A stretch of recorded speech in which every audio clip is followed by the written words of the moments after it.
1999 সাল। আমাদের পাড়ায় এক মধ্যবয়স্ক দম্পতি পাড়ার এক কোনায় থাকা পরিত্যক্ত 6 শতক জমি কিনে সেখানে বাড়ি করে বসবাস শুরু করেন। তাদের ছিল একটি মেয়ে। নতুন বাড়িতে ওঠার পর 4-5 মাসের মধ্যেই তারা তাদের মেয়ের বিয়ের আয়োজন শুরু করেন। মেয়েটির বিয়ে হয়ে যায়, কিন্তু বিয়ের পর সেই মেয়েটি সুখে ছিল না। শ্বশুর শাশুড়ি ভালো মনের মানুষ হলেও স্বামী ছিল ভীষণ লোভী। সে বারবার টাকার জন্য মেয়েটিকে বাপের বাড়িতে পাঠাতো। পর্যাপ্ত টাকা পয়সা না নিয়ে আসলে মেয়েটিকে শারীরিক ও মানসিকভাবে নির্যাতন করত। এক সময় অত্যাচার আর সহ্য করতে না পেরে মেয়েটি তার সমস্ত জিনিসপত্র নিয়ে বাধ্য হয়ে সেখান থেকে তার বাপের বাড়িতে চলে আসে। তার স্বামীও খবর পেয়ে সেখান থেকে গোপনে ওৎ পেতে থাকে এবং গভীর রাতে তার শ্বশুর শাশুড়ি ও স্ত্রীকে খুন করে। তারপর সে সমস্ত টাকা পয়সা ও সোনাদানা নিয়ে পালিয়ে যায়। কিছুদিন পর আশেপাশের বাড়ির লোকজন ওই বাড়ি থেকে খুব বাজে গন্ধ পাওয়ায় ওই বাড়ির ভেতরে প্রবেশ করে। বাবা মা ও মেয়ের গলিত লাশ আবিষ্কার করে। এরপর পুলিশকে খবর দেওয়া হয়। পুলিশ এসে তাদের লাশ নিয়ে যায় এবং বাড়িটি যেভাবে ছিল সেভাবেই রেখে শুধু গেটে তালা দিয়ে বাড়িটা সিলগালা করে চলে যায়। ঘটনা 1। প্রায় 6 মাস পর ওই বাড়িটি ঠিক পাশের টিন শেড বাড়িটি বিক্রি করে দেওয়া হয়। এবারে এক দম্পতি বাড়িটি কিনে নেন এবং ওই টিন শেড বাসা ভেঙে 3 তলা দালান নির্মাণ করেন। তখন তারা ওই পাড়াতেই একটা ভাড়া বাড়িতে থাকতো। অনেক শ্রমিক লাগিয়ে বেশ তাড়াতাড়ি এই বাড়িটি বানানো হয়ে যায়। বাড়ি পুরোপুরি রেডি, শুধু রং বাকি। বাড়ি রং করতে মাত্র 2 জন রং মিস্ত্রি আসায় রং করতে তুলনামূলক বেশি দিন লাগছিল। একদিন কাজ শেষ করতে করতে একটু রাত হওয়ায় ওই দম্পতি সেই রাতে তাদের জন্য ওই বাড়ির বারান্দায় ঘুমানোর ব্যবস্থা করে দেয়। মাঝরাতে ঘুমোতে যাবার আগে কোনো এক রং শ্রমিক সিগারেট খাবার ইচ্ছে হলো। সে সিগারেট ও ম্যাচ হাতে ছাদে উঠে যায়। ছাদে গিয়ে সে সিগারেট জ্বালিয়ে ম্যাচটা না নিভিয়েই ওই পুরনো ভবনে ছুড়ে দেয়। পরদিন সকালে ঘুম থেকে ওঠে সেই শ্রমিক এবং দেখে সে বারান্দায় একা, পাশের জন নেই। সে খুঁজতে শুরু করলো। খুঁজতে খুঁজতে সে ছাদে চলে যায়।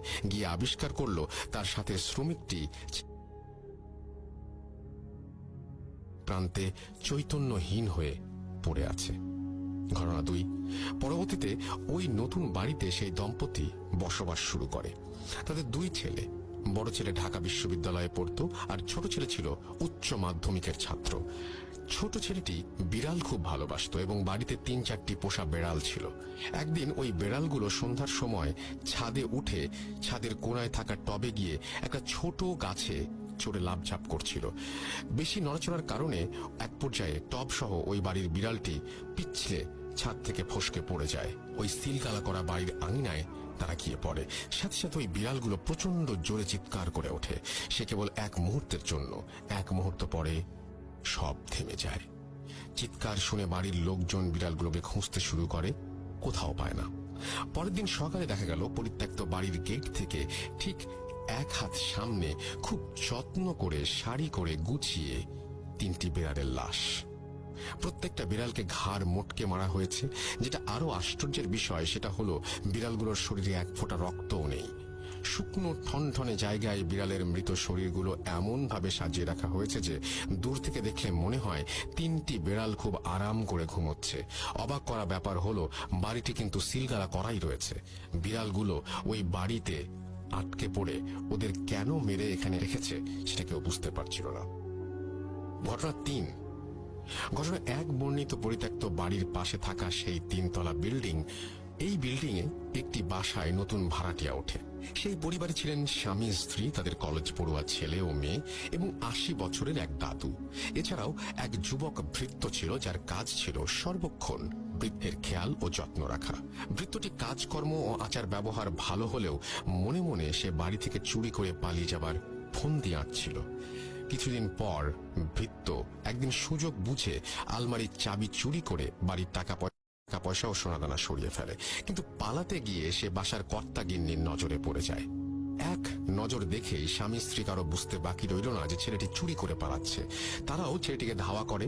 পালানোর পথ না পেয়ে চাকরটি শেষমেশ ছাদে উঠে যায় এবং সেখান থেকে লাফ দিয়ে ওই সিলগালা করা বাড়িটির আঙিনায় পড়ল এবং 1 মুহূর্ত পরেই তীব্র স্বরে আর্তনাদ করে উঠল। পরদিন সকালে ওই পরিত্যক্ত বাড়ির গেটে ঠিক 1 হাত সামনে পাড়ার লোকজন ভৃত্যটির মৃতদেহ আবিষ্কার করে, ঠিক সেই জায়গায় যেখানে বিড়ালগুলো পড়েছিল। কিন্তু ভয়ের ব্যাপার হলো তার লাশটিও পুরোপুরি ফ্যাকাশে, একটুও রক্ত নেই, শরীরে কোনো ক্ষত বা আঘাতের চিহ্ন নেই।